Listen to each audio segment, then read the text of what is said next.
Frank Older here on the set of The Soul Man for season 2 with one of my favorite comics in the world, Mr. Cedric The Entertainer. Ced, how you doing, brother? What's up, Frank? What's up? I gotta first ask you, before we even talk about The Soul Man and the set and everything else, that one of your good friends got a star on the Hollywood Walk of Fame, man. What do you got to say about that? Oh, man, that was awesome. I mean, Steve Harvey is, he's somebody I started the business with and, and just kind of watched his career do so many things, man. Like, I was talking to one of the people about the interview about, Steve's one of those people where tenacity, where hanging in there, where drive is one of those things that, I don't think the young folks understand. He's had those days, of course, where his career looked like it was the biggest it can be at the Steve Harvey show, and he's out on tour, and then, it kind of went down, and he was just doing radio, and he was doing it locally, and then he stuck that out to, to turn it into a national show.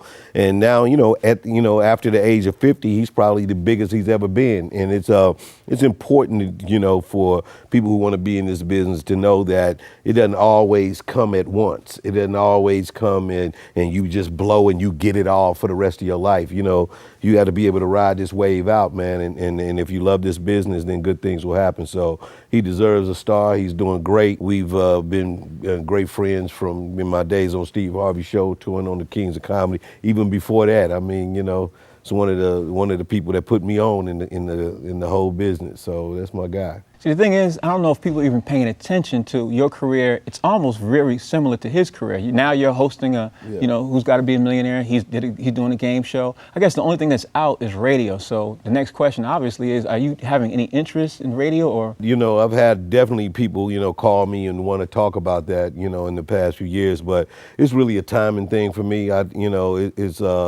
The only real opportunity to make money in radio is morning drive and afternoon drive.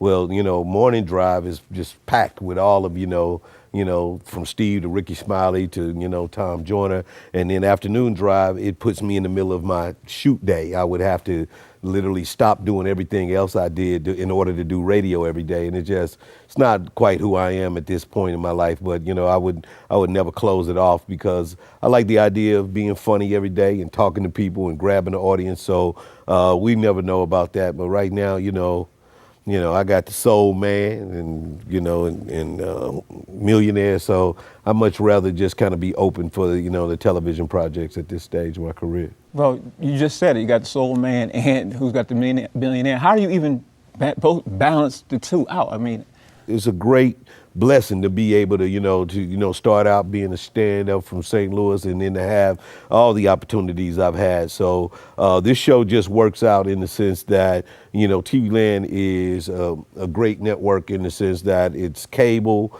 and it's emerging. They don't have to keep up with those same kind of schedules as the big networks. And so the opportunity for me to have a shooting schedule that works where we can get the show done. And then with Millionaire, we shoot that in what they call blocks too. We'll shoot it in a 3-month block. I'll shoot all of them and they'll be done. And so I'll have the whole year done. And so that's exciting to be able to know that you can, have these two big opportunities and still have room in a year to do, a movie or two or something like that. So I'm excited. Yeah, well, it's interesting also is because you're able to do those blocks and the timing and everything else does free you up to do other things. I got to ask, Sed, not only are you balancing trying to do all the schedule and stuff, is the time that's down for you? Like you sit there and say, okay. You definitely got to have some talent. I mean, because on top of all of that, I'm a husband, I'm a father, I'm a son. I'm a brother, so I think that, I definitely have to, allow time and put real time in there to spend and know that all of the money and the riches and the things that come with being a popular person is not enough to satisfy the whole person. And I have to be, present in my kids' life. I have to be present with my wife. And so, we definitely have to squeeze those, those opportunities in. So we do that, and, I've been married for a long time. So, I have to, I had to listen. I know. So now sometimes I just go, all right.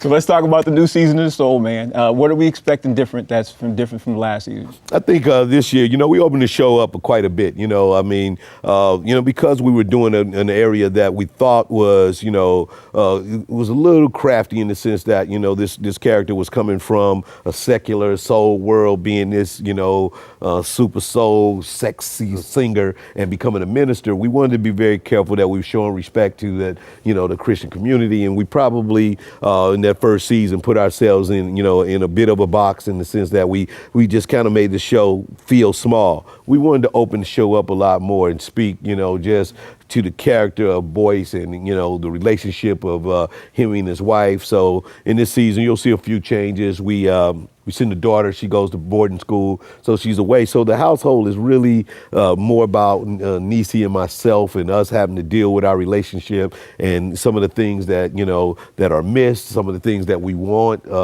And yet the backdrop is still real. Yet the backdrop of me being a minister and being a guy in transition is still present. And so, but we're able to have so much more fun now by not letting it be like where we got to preach this message to you. And I think that you'll see that in the episodes, some real fun episodes where we talk more about the themes, right. Living life lessons as opposed to preaching them. So, we got a real fun thing where, my brother moved in, everybody know how that can be if, and family members leave and don't, come in and don't go. And then there's all these opinions. We get to meet Niecy's sister this season. So you find out some other things about her character and that growth. I punch a dude and end up on YouTube this season, as a Coco Brown kind of sensation and made a song out of it and all that. So it's a lot of things that we're going to do that, that people go, oh, should a preacher do that? And at the same time, we're able to answer that question and show you life without it being, so preachy, and so trying to be like down the line. I think people are going to enjoy it a lot more. We're having a great time with it. Some funny episodes, man. Last question. How much of that is your imprint on it?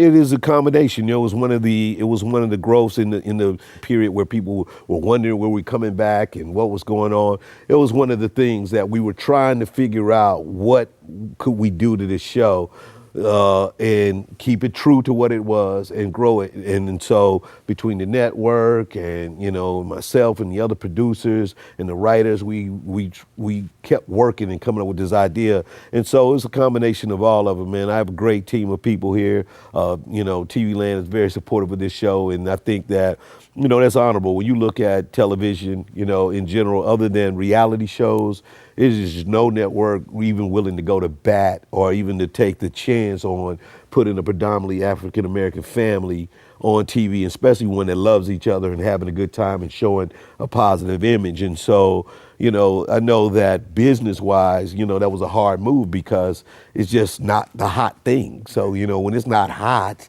everybody kind of runs for cover and they don't mean nothing by it. So, but, again, all of the execs at the network, they fought hard and we did a lot, of maneuvering to be able to get this show back on. And so I'm happy about that. And I think that, that's going to, eventually prove that, why the show is a winner.